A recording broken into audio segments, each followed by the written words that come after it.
Bueno, buenas tardes a todos. Buenos días, buenas noches, depende de dónde estén. Aquí Mr. Charlie, echándole broma a Ricardo. Mr. Charlie para Fumadas hoy.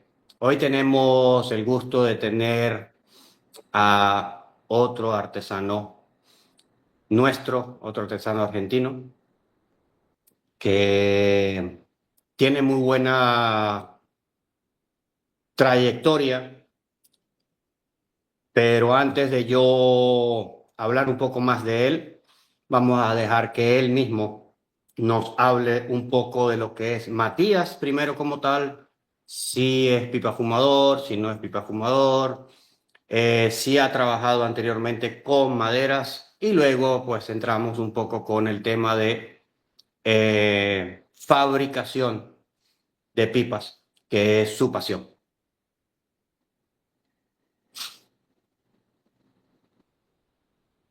Sí, bueno, primero que todo agradecer el espacio. Sé que en algunos, por allá por España o gente que esté en mi otro continente, Argentina, en otro país, es muy tarde, así que se agradece doblemente, ¿no? La paciencia. Y por supuesto el espacio que le dan a los artesanos de autor, como soy yo, y no a marcas seriadas que ya tienen demasiado para hablar y, y, y fabricado durante siglos, entonces no tienen más que ofrecer el producto y ya. En cambio, el artesano eh, que no trabaja en serie, que hace pieza por pieza meticulosamente,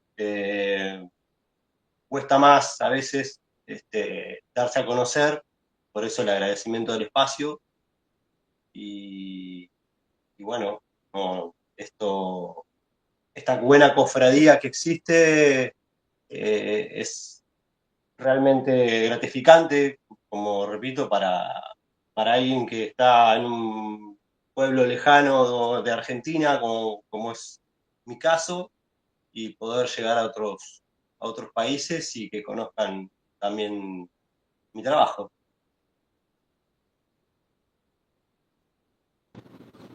Muy buen, Matías. ¿Fumabas en pipa antes? Qué te incentivó para fabricar una pipa? Bueno, en realidad el incentivo vino en cadena por la pandemia, que empezó a escasear el cigarrillo y después empezó a escasear el tabaco de liar, ¿no? El tabaco para armar. Eh, y un buen día mi madre me trae una pipa, no recuerdo, no era de Brezo seguramente, creo que era de caoba. Y bueno, ahí empezó la cuestión, empecé a fumar, fui a comprar un tabaco porque no tenía ni idea de nada, ni cómo se fumaba, ni si se tragaba el humo, o sea, desconocía totalmente todo. Eh, y bueno, empecé a fumar en pipa. eh, Primero vi muchos videos de cómo fumar en pipa. El tabaco era horrible el que me compré en ese momento. Eh, Después fui mejorando de calidad de tabacos, compré otras pipas de Brezo y meticulosamente, porque ya soy así un poco en este trabajo y en otro que no concierne a lo que es fabricar pipas, eh, tomaba medidas de todo, del tenón, del largo de la caña, del ancho, del espesor, exactamente de todo lo que se les pueda ocurrir. Y empecé a trabajar porque dije, ¿por qué yo no? Eh, ¿Por qué yo no puedo fabricar una pipa? Lo veía como algo extraordinario y que jamás me iba a salir. Y bueno, empecé con herramientas manuales, con un taladro de mano y escofinas y limas, nada más, en un banco de trabajo de mi casa. Y ahí empezó todo. el comienzo, por lo menos. Pero profesionalmente, digo profesionalmente en esto de dedicarle tiempo, trabajo, porque para mí es un trabajo, no es un emprendimiento. Los emprendimientos son marcas, estoquearse de algo y venderlo y chao. Esto requiere de mucha paciencia, conocimiento y, y mucho error, por sobre todo mucho error. Así comencé más o menos, practicando con maderas nativas, ¿no? De las que encontraba. Pino, por ejemplo. Eh, Hasta poder decir, bueno, si esto es realmente me sale, eh, con la pasión que le ponía y las ganas, ya vendrá el brezo. Y vino.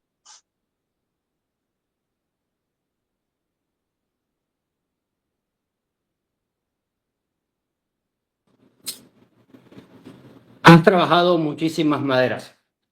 Eh, ¿Cuál tú crees que ha sido o es la diferencia en tu fabricación?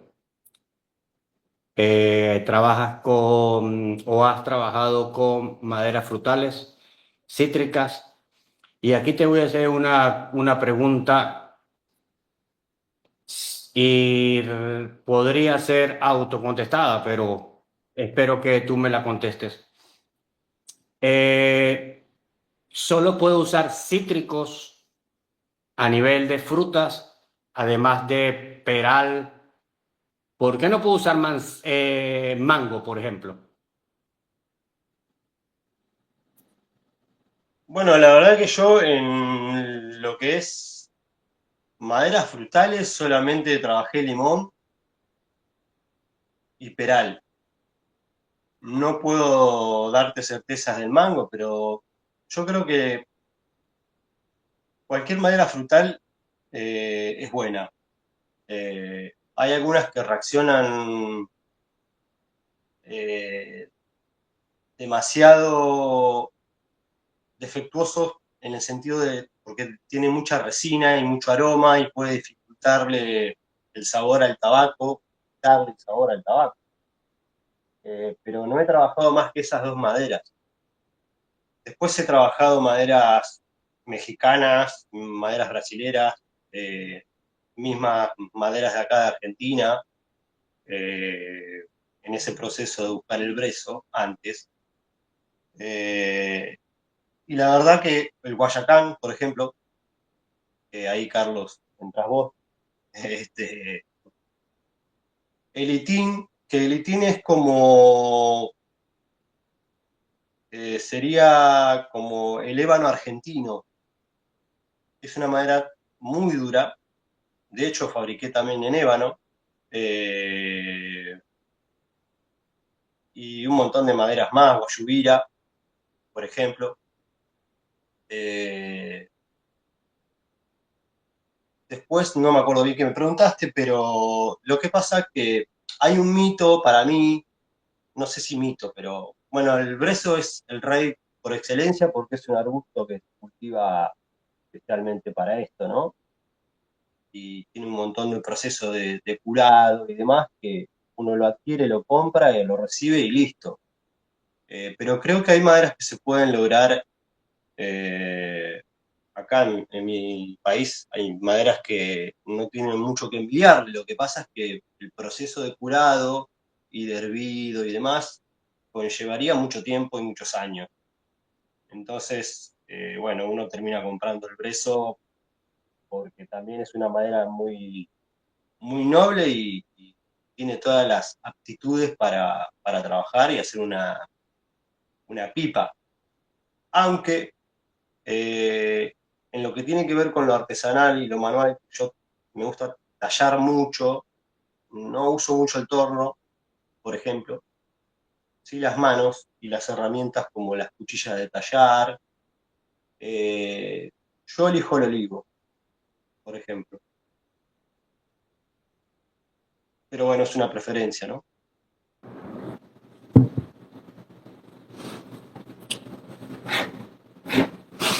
¿Cuál prefieres? Además, digamos que no tengamos brezo, ¿con qué madera nativa te gusta trabajar? Eh, bueno, como dije, ¿me escucha? Sí, sí, lo escuchamos. Ah, no, no, bueno, como dije, lo que pasa es que yo, por ejemplo, el olivo no tengo necesidad de comprarlo en otro país porque acá hay. Entonces el olivo está para mí, cumple una función importante y me encanta tallarlo, me gusta el aroma que desprende y el aroma que le da también a la fumada. Es una fumada fresca, no tan seca como el brezo.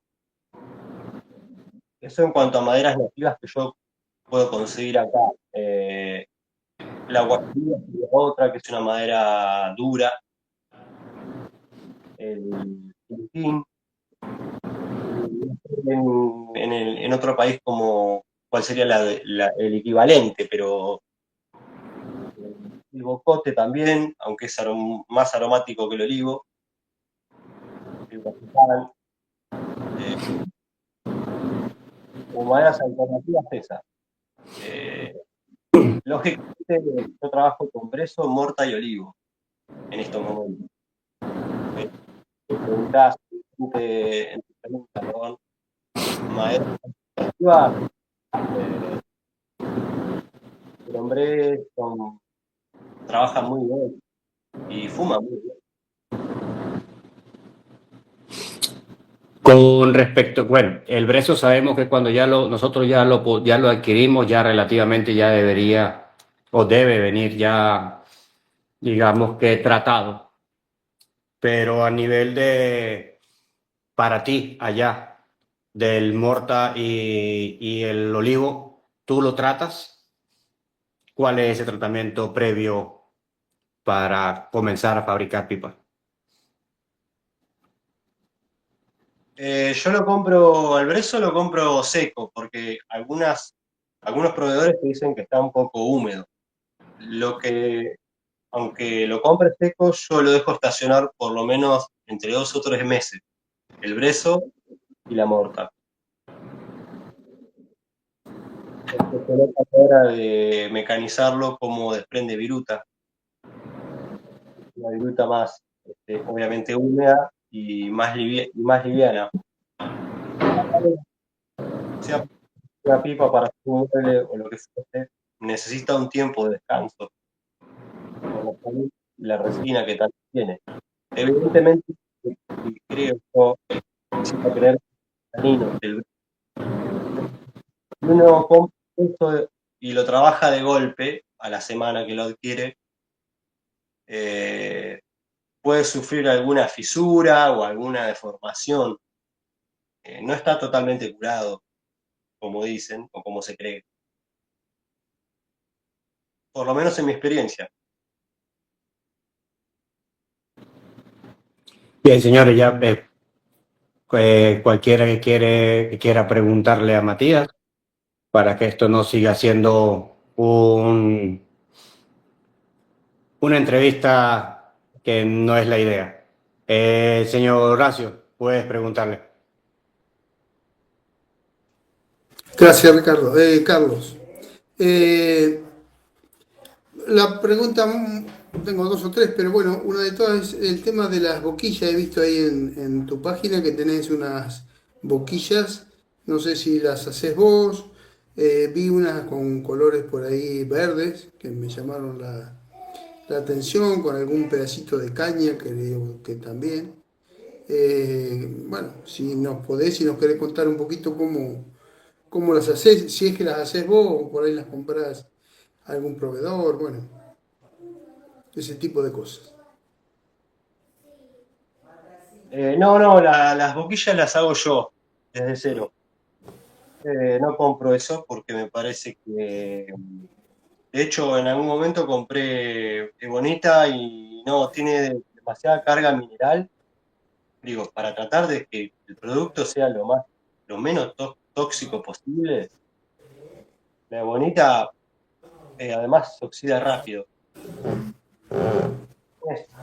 al artesano le favorece el trabajo más fácil, porque es acrílico. Yo fabrico mis propias boquillas de acrílico y una carga de pigmentación floral para quitar un poco y contrarrestar esa toxicidad PMMA que trae el acrílico. La pigmentación yo las traigo de las plantas. Es un proceso larguísimo, pero bueno, trae su... no uso tinte aditivos como acrílicos y demás. Pero sí, las fabrico yo.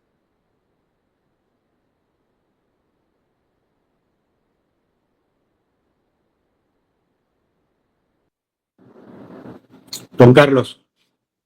Hola, buenas noches. Mi pregunta es, ¿a ti qué acabado te gusta más o cuál suele usar? ¿Liso, rusticado, arenado? Me imagino que rusticado más que arenado, ¿no? Y en principio más lisa. Sí, el arenado en realidad no, porque no tengo máquina para arenar. Básicamente no lo hago por eso. Después la decisión si se rustica o si tomo la decisión de rusticarlo o no, es en mi caso meramente estético y si la pipa a mí me llama la atención para que quede mejor rusticada, digo. Visualmente, perdón, estudio la pipa una vez finalizada y tomo la decisión final si quiero dejarla lisa o rusticarla. O si hay algún defecto mínimo, ¿no? No un orificio muy grande, claro. Bueno, y depende del encargo también, me imagino. ¿Cómo, perdón? Que depende del encargo. Si te encargan rusticada, pues lo harás así. La verdad es que yo no trabajo por encargo. Ah, Trabajo. No, en algún tiempo sí, pero trae sus problemas. vas creando tus pipas y las pones en la página y te las vas comprando de ahí, lo que tengas, ¿no? Sí, a ver, probé en algún momento trabajar por encargo y la verdad es que me di cuenta de que dejaba de ser artesano y autor. Entonces, porque perseguir el deseo ajeno me hacía ir por el lado que obviamente requería el cliente y no me sentía conforme con eso. Sentía una presión que no me gusta. Yo trabajo de otras cosas y están relacionadas con el deseo, con responder a un deseo ajeno. Y en esto no lo quiero hacer. Quiero y busco hacer las pipas que a mí me gustaría tener o que se me ocurren y venderlas. Simplemente trabajo así, no por encargo. Muy bien.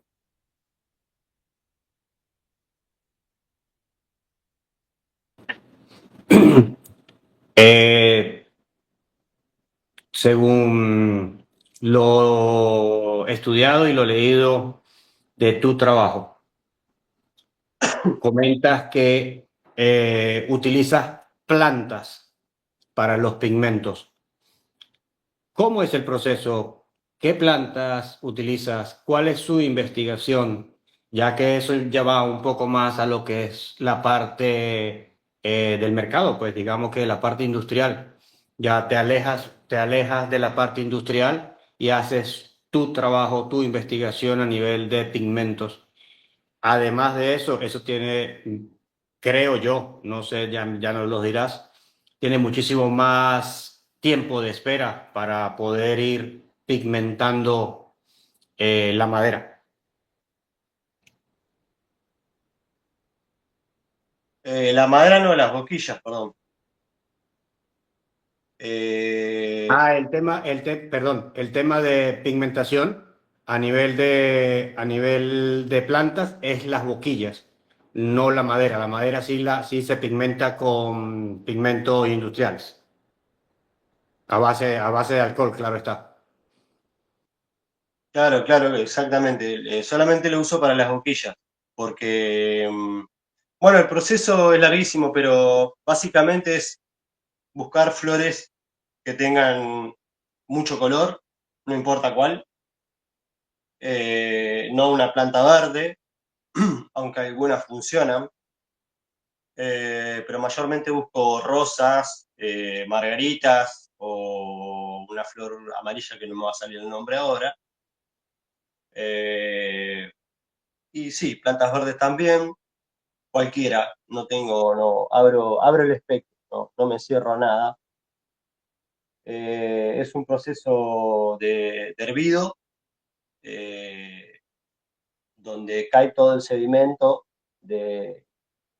mismo de la hoja, se saca todo el agua, se vuelve a hervir ese sedimento que quedó,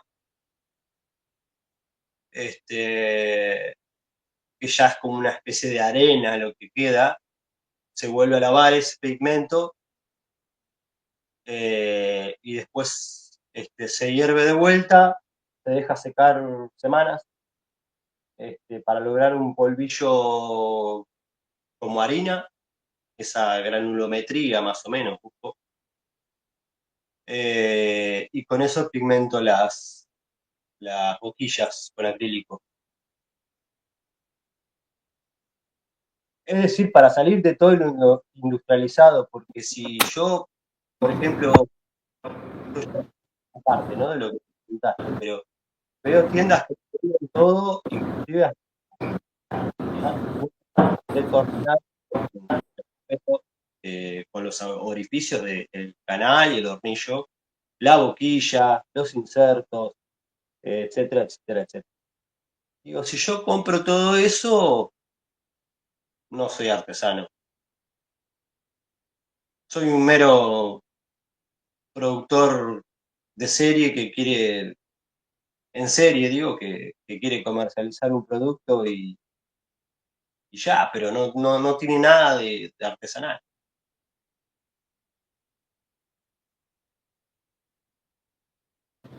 Entiendo. Don Horacio tiene alguna una pregunta para ti.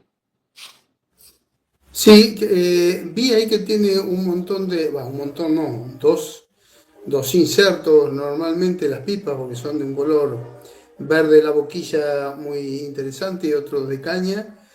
Esos van hechos todo en una sola pieza, son desarmables cada una de las partes o cómo viene, cómo armas ahí tus pipas. Y eso lo terminás a torno, porque no entendí ahí si vos tenías tornos o si no tenías tornos o si lo usabas poco, pero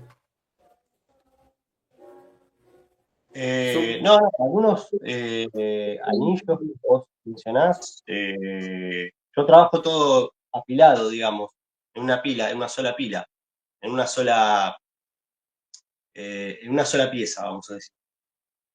Por ejemplo, acá,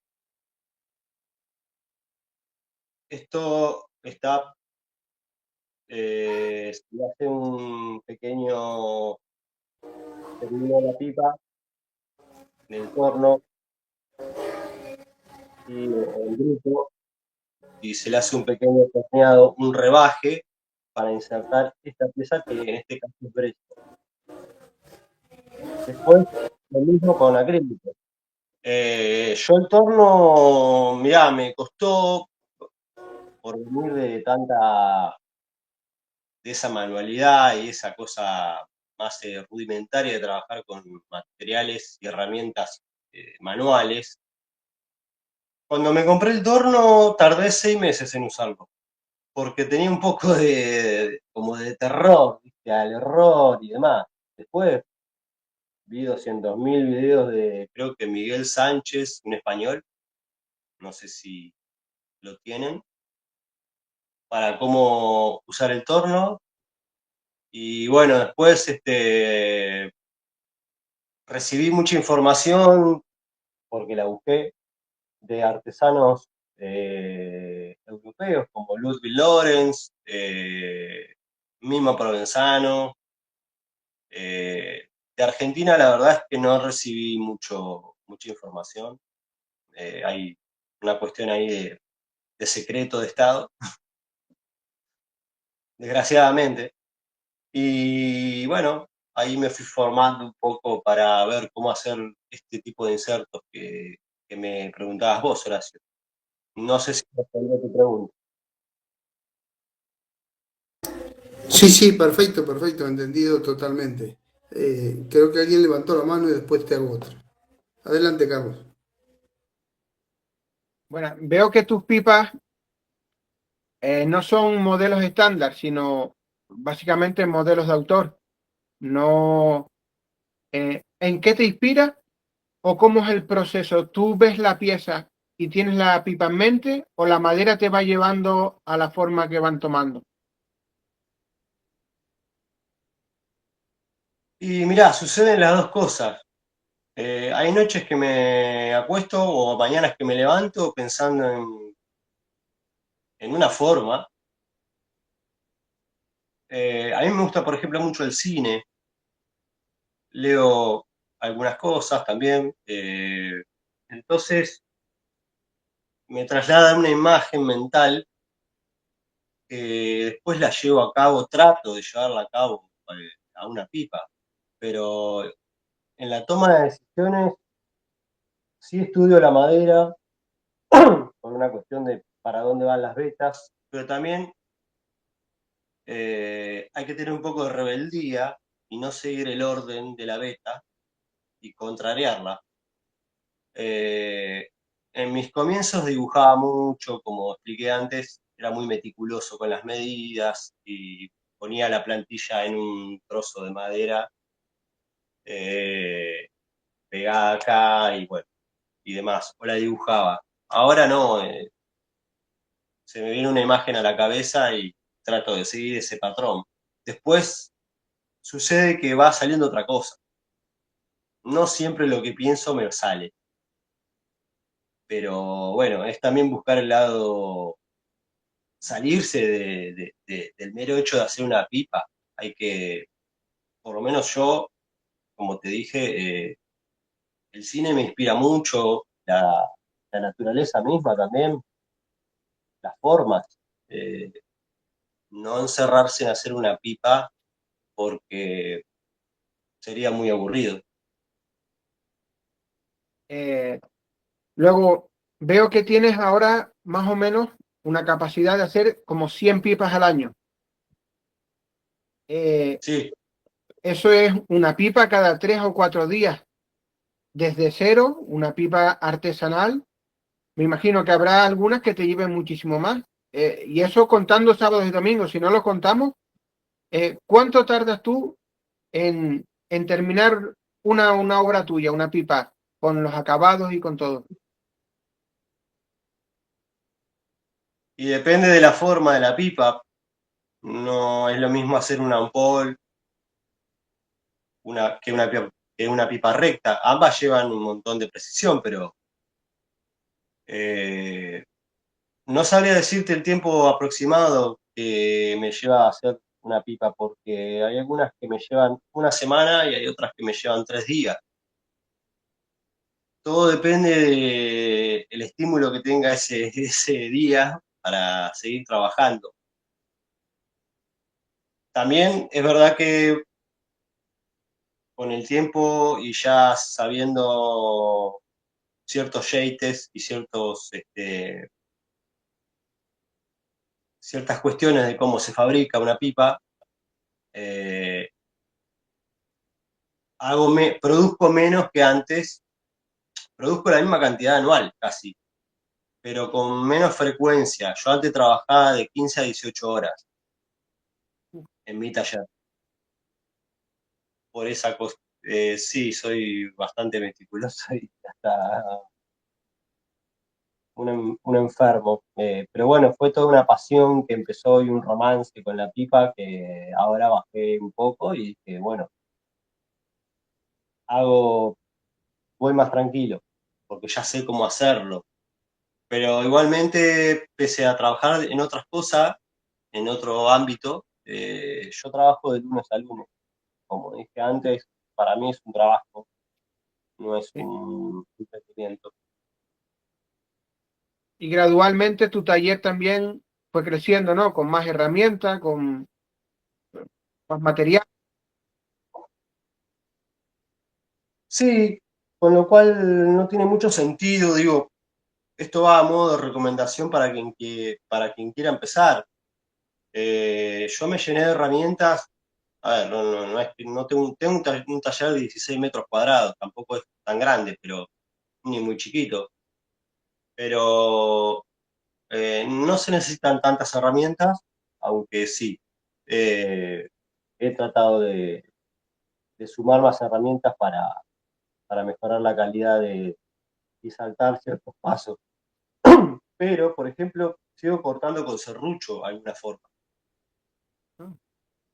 Para salirme un poco de la sierra y de la mecanización. Soy un poco hippie en ese sentido. Me gusta la industrialización y los atajos que te da la herramienta, pero trato de no depender todo el tiempo de eso porque, vuelvo a repetir, se me iría lo artesano que Claro. yo prefiero.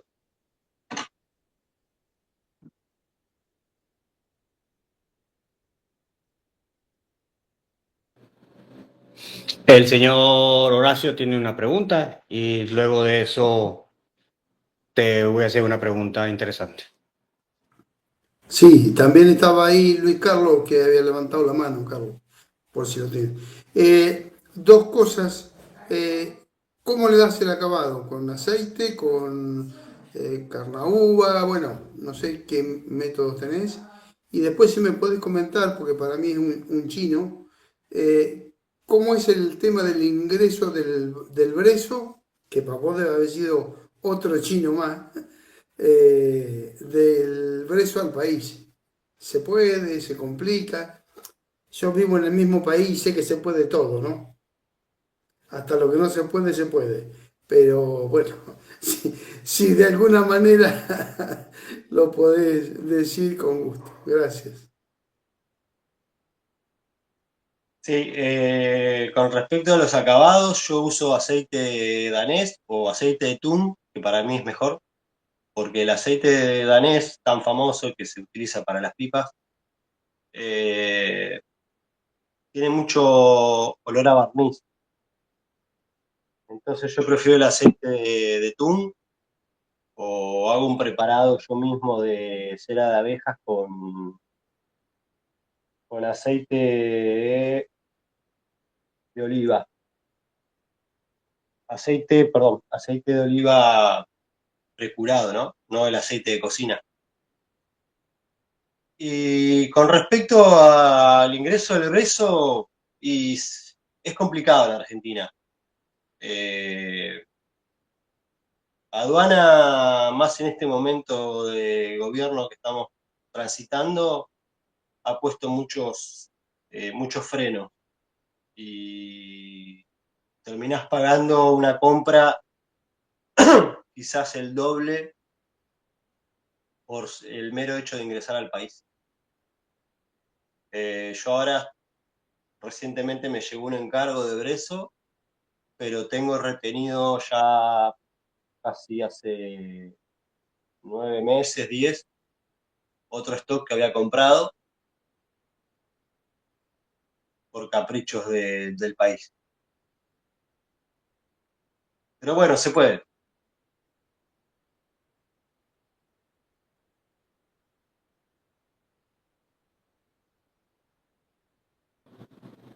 Bien, Luis Carlos, ¿tienes una pregunta?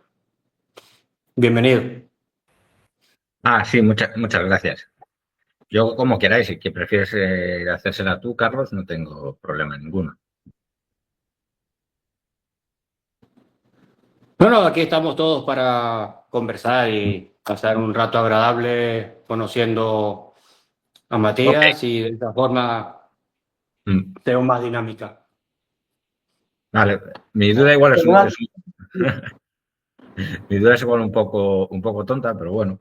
Te te iba a preguntar porque aquí, por ejemplo, donde yo vivo, ¿no? En Galicia, suelo usar mucho, por ejemplo, tanto para muebles, incluso para toneles y barriles para criar vino y demás, mucho, por ejemplo, el castaño. Era por si habías probado el castaño o incluso el roble, ¿no? Que igual le puede dar un cierto sabor a las fumadas, como por ejemplo al vino le da toques a vainilla y demás. No sé si sabes o si lo has usado o si se usan. El roble sí, he probado roble para fabricar pipas, he probado roble europeo o americano se le llama. Es básicamente el mismo roble, pero no sé por qué tiene esa doble distinción. El castaño no, la verdad es que no lo he probado, no. Pero el roble sí y funciona muy bien. De hecho, el roble es la morta muerta, justamente, que no tiene solamente, cuando uno trabaja la morta, tiene olor y gusto terroso cuando la está fabricando, porque está muerta. Yo creo que de ahí viene el nombre, pero no deja de ser roble. Es roble Así, fosilizado. ¿eh? Roble fosilizado. Claro. Por eso cuando digo que lo voy trabajando, desprende olor a tierra, como si tuviera muchos años en la tierra. No creo que esté tantos de miles de años en la tierra, pero bueno, está así. No me creo mucho ese mito. Sí que está fosilizado, está mm, neutralizado como el procedimiento que se le hace al brezo para evitar ciertos taninos y ciertos procesos químicos que trae la madera, pero respondiéndole a Luis Carlos, sí, el roble es una buena madera y muy noble. Y a la hora de fabricar una pipa, ¿cuál sería la parte que consideres tú más complicada o igual más sensible y de que más cuidado hay que tener? El humor, el humor con el que te levantás. No, para mí la parte más compleja y hasta más aburrida es hacer la boquilla. Creo que va en un 60-50 y me complica o me parece un tedio hacer la boquilla porque es la parte final la que define toda la pipa. Esa sería la parte más complicada. Pues muchas gracias por las respuestas. Bien, para también aclarar un poco el comentario de Luis Carlos. De hecho, sí, incluso hay otro compañero que su gran mayor emblema es el roble de barrica. ¿Sí? A ver, Matías, dices que trabajas con mucho o trabajabas con el tema de perforación a mano alzada. Haces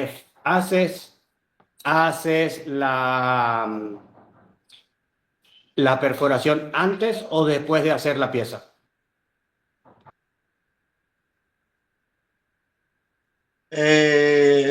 Depende, pero primero hago la forma. Ahora estoy en este proceso. Primero hago la forma para no quedarme en solamente la forma de la pipa, pero trato de primero generar la forma cual sea. Y sí, trabajo haciendo el tiro con el torno, o sea, introduzco la pipa así, la mecha entra, puesta en el torno y es la manera que aprendí viendo a Ludwig Lorenz. La verdad que lo seguí tanto y él me ha respondido generosamente algunos mails si bien en el idioma no nos entendíamos mucho, traduciéndonos, me explicó cómo mantener el pulso y bueno, hasta el día de hoy lo sigo haciendo. Eh, Cuando aprieto, calzo la pieza en el torno, sí, algunas veces hago perforaciones, por ejemplo, con Horacio que me preguntó para hacer inserto. Ahí sí, porque ya termino todo, hago el rebaje para colocar el inserto y de paso ya hago el tiro. Pero si no fuera así, me manejo colocando la mecha apretada en el plato del torno y haciendo el tiro a pulso.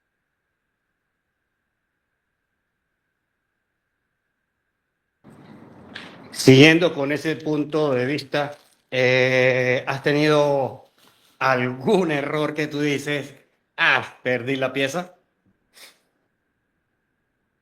Sí, sí.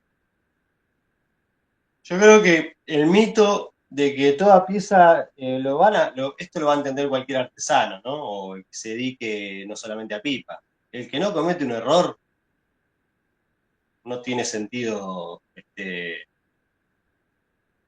no asumirlo. Sí, he tenido que tirar piezas de brezo caras, de morta, de olivo, porque he pifiado he errado con el tiro o con el hornillo también, el agujero que va en el hornillo salió torcido, aunque eso se puede modificar un poco.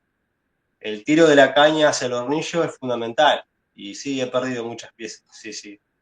De hecho, soy un convencido de que cuanto más uno erra, mucho más aprende. No, no. Llevo 6 años en esto y todavía sigo aprendiendo. Es lo maravilloso que tiene hacer esto que es tan raro para algunas personas. Tengo amigos que me dicen, pensé que la pipa había dejado de existir en el 1930. No, se sigue haciendo. Pero sí hay mucho error, mucho, mucho. Sí, realmente yo considero que nunca uno deja de aprender. Siempre, además que pues va uno conociendo también gustos, porque pues como todo, hay personas que son muy puristas, les gusta una pipa, un shape poco más clásico, al igual que el tema de boquillas. Son muy, vamos a decir, un poco cuadrados en el tema de, digamos, elegir una pipa. Al igual que también, pues, hay entrando a este mundo tan maravilloso como es el fumar en pipa, está entrando mucha gente joven que realmente también está con el tema de colores diferentes, shape, un poco más freehands, y eso es, y igual, viendo a todos los pipa makers a nivel mundial, y igual en tu país hay un montón, que cada uno tiene su distintivo, es sumamente importante. Sí, sí, yo la verdad es que no. En mi caso, bueno, no sé cuántos pip maker o cuántos artesanos de pipas hay en mi país. Yo conozco a uno, a Ezequiel Herrería, lo conozco, digamos, del trabajo que él hace cuando yo empecé en esto. Pero bueno, sí, es como decís, yo donde veo una pipa que está, digo, hablo por mis pipas, que es muy parecida a otra, la desecho. Porque si no sería Peterson o Sabinelli, y no quiero ser eso. Entonces, la cuestión artesanal es salirse de lo cuadrado que vos bien mencionás, Carlos, animarse a hacer nuevas cosas y no quedarse con, digo, veo artesanos de otros países que repiten una fórmula. Hay un artesano, bueno, no lo voy a nombrar ni nada, pero no es con intención de sino que hace todo muy igual a Peterson. Y si vas a ser artesano, tenés que animarte a hacer otras cosas. La creatividad y la mente de cada uno es maravillosa. No necesitas ser un genio ni nada para empezar a hacer una pipa, ni cualquier otro oficio. Simplemente salirte de la regla, un poquito, al menos. Don Carlos, pues A ver, esto no es una pregunta, es más bien un coloquio. ¿Hay pipas que tú has fabricado que dices que te enamores de ella? Esta no la vendo, esta me la quedo yo.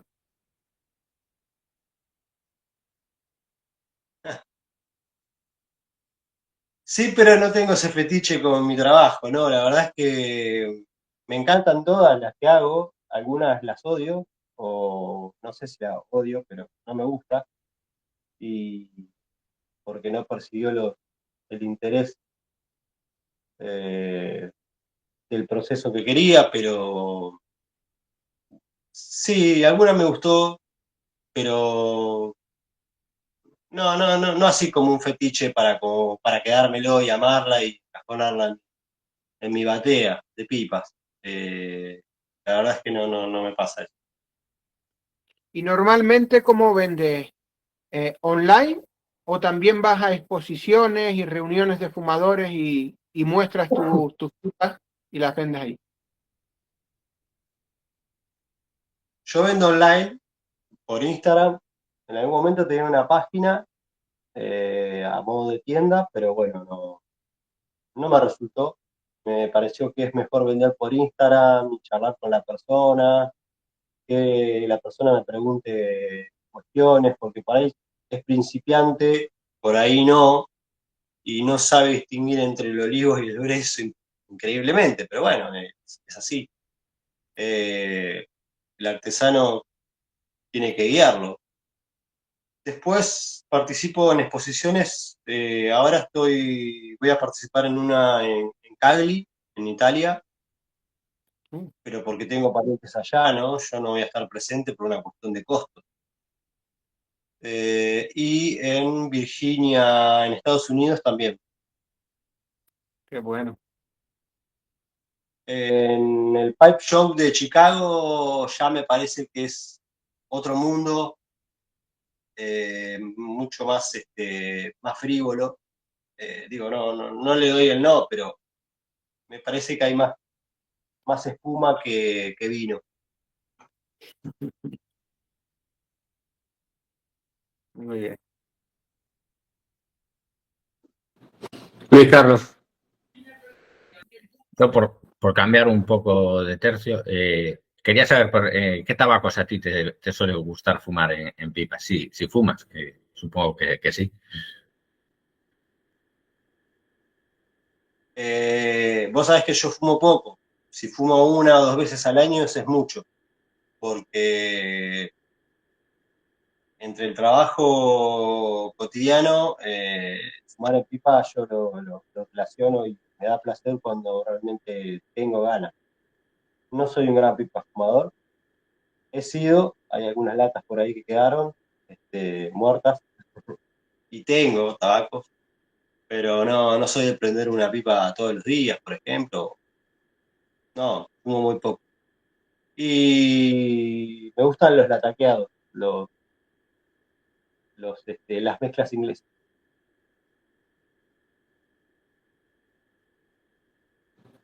Endo, Matías,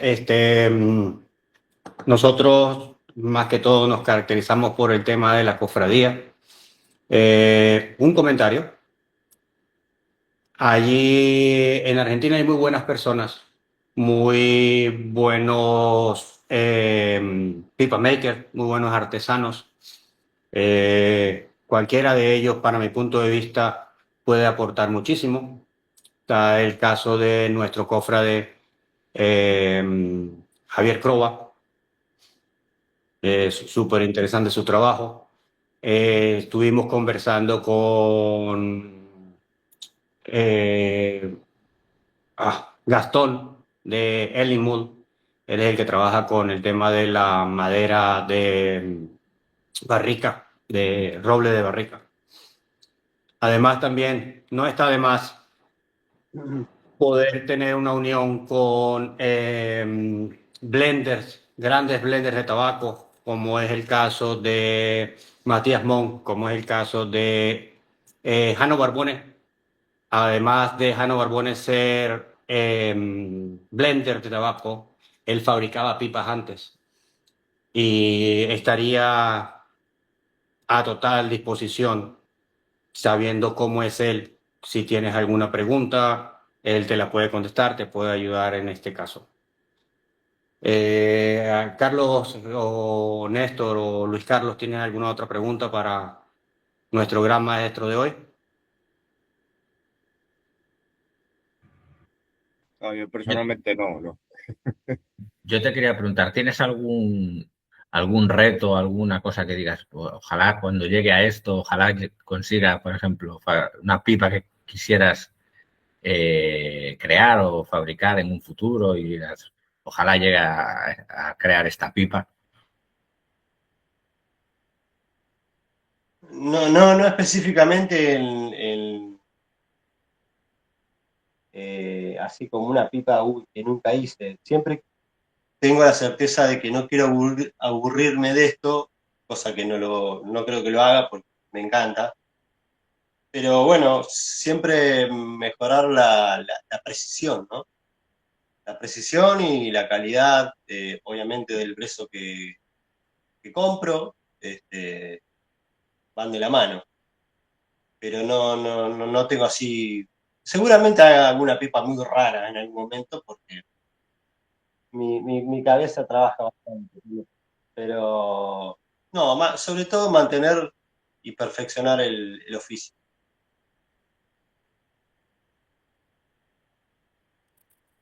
Vale, yo quería hacerte una última pregunta, por mi parte.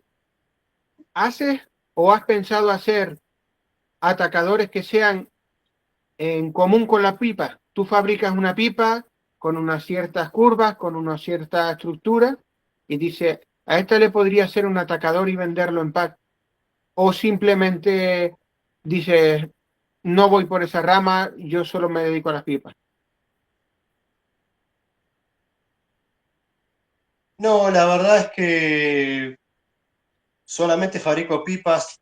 Cuando me compran una pipa, yo mayormente a veces trato de enviárselas con algún atacador que fabrique y otras no, porque sinceramente me parece un poco aburrido ahí, pero sí he fabricado, bueno, ahora estoy fabricando una que esté la pipa también con el atacador abajo, de modo que sea todo una sola pieza. Cosa que lo vi de un artesano, pero lo voy a hacer a mi manera, veré si sale. Pero no es muy fuerte hacer atacadores. Vale, vale.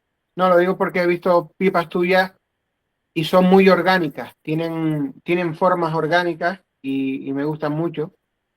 Y pienso, pues a esta le vendría bien un atacador también un poco torneado o así, pero bueno, era una curiosidad nada más. Bueno, lo voy a tener en cuenta. Y te agradezco el comentario. ¿Te gusta? Gracias. Matías, ¿cómo se ve Verteramos Pipe en el futuro con todo este tema de prohibiciones de tabaco, eh, deficiencias al momento de hacer envíos internacionales con el tema de exportación y esto? ¿Cómo te sientes y cómo te ves en una proyección varios años?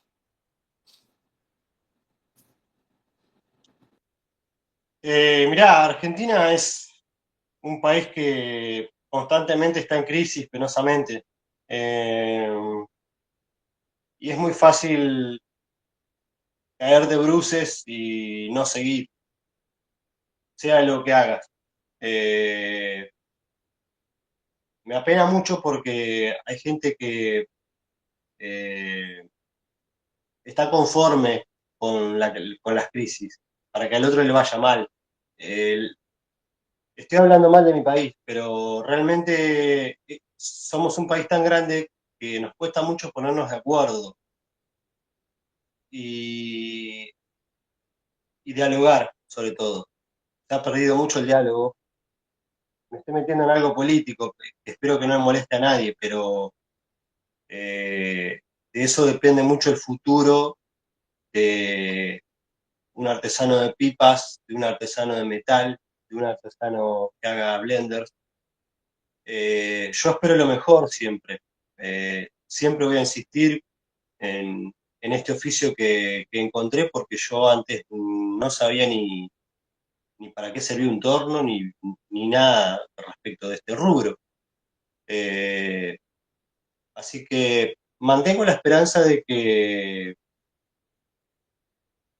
voy a prosperar siempre por el mismo camino, con mis ideales y, y también conociendo espero otros países personalmente y otra gente, pero tengo esperanza en que se pueda progresar mucho mejor y que se puedan conseguir materiales mucho mejores acá en Argentina.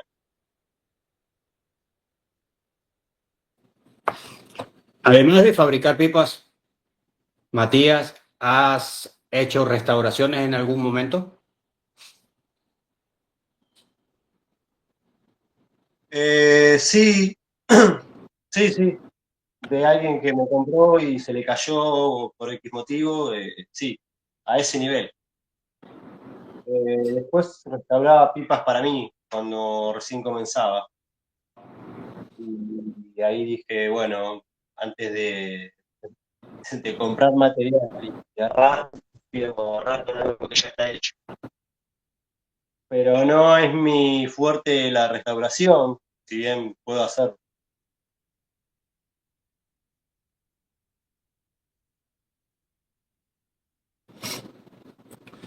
Matías, más que todo darte las gracias por compartir parte de lo que es Matías Berteramo con el tema de las pipas, como es Matías como persona. El Pipa Club Fumada Hobby está a totalmente a la disposición de colocar, cuando gustes, colocar tus trabajos en nuestras redes sociales. De esa forma, darnos a conocer y seguir difundiendo lo que es el tema de fumar en pipa. Muchísimas gracias. Y toca, como dicen en el fútbol, la pelota está de tu lado. Bueno, Carlos, realmente el agradecido, como dije al principio, soy yo del espacio que ustedes brindan para el que emprende un oficio, se anima a hacer algo que está totalmente nulo para otras personas, ya que en el mundo debemos ser miles, no millones de pipas fumadores y artesanos. El agradecido soy yo porque ustedes me brinden el espacio a mí en un lugar tan remoto y que gracias a las nuevas tecnologías podamos conocernos.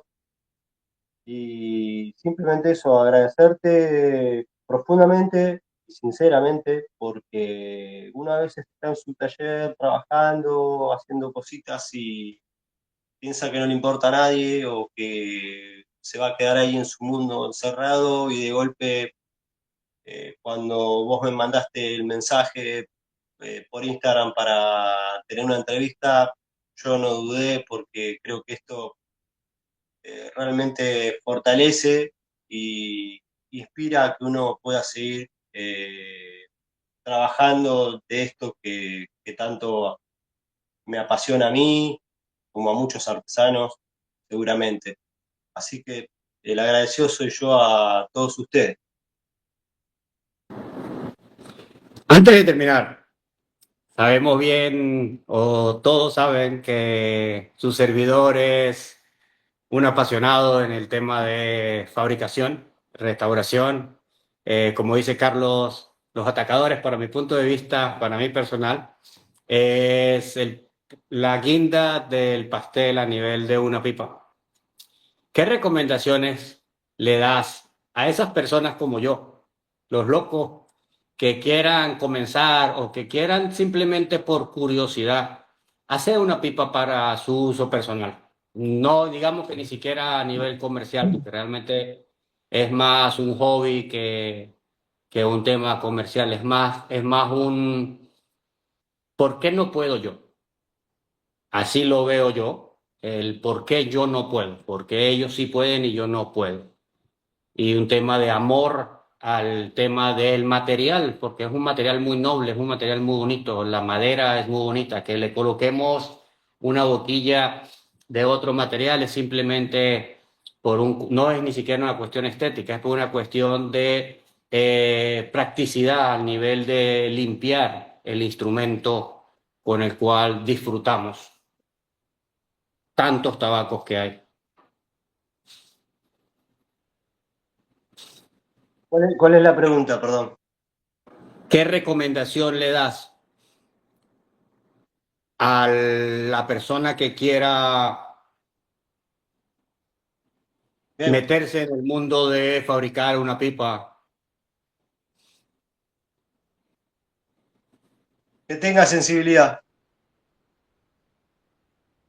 Que tenga sensibilidad, que tenga verdaderamente ganas de hacer algo con eso que quiere fabricar. Que va a tener muchos errores, lo va a tener, y que, como bien decís vos, ¿por qué yo no? Nadie en el mundo te puede decir, vos no sos capaz de hacer esto. Yo he conocido personas que le han dicho que no por el mero hecho de ser mujer y han logrado cosas hermosas e increíbles. Entonces, ¿por qué el hombre no lo va a poder hacer también? No sé si consejos, yo no puedo dar un consejo, sí, que tengan paciencia, persistencia, que se reinventen, que no es solamente hacer una pipa, es crear su mundo aparte cuando a veces las cosas no van bien, y cuando van bien se duplica ese oficio. Pero por sobre todo apuntar a la sensibilidad. Bien, muchísimas gracias, Matías. Muchísimas gracias a todos los presentes, Carlos, Luis Carlos, eh, Joseph, que hace un gran trabajo para nuestro club y para que sea difundido todas estas charlas. Muchísimas gracias.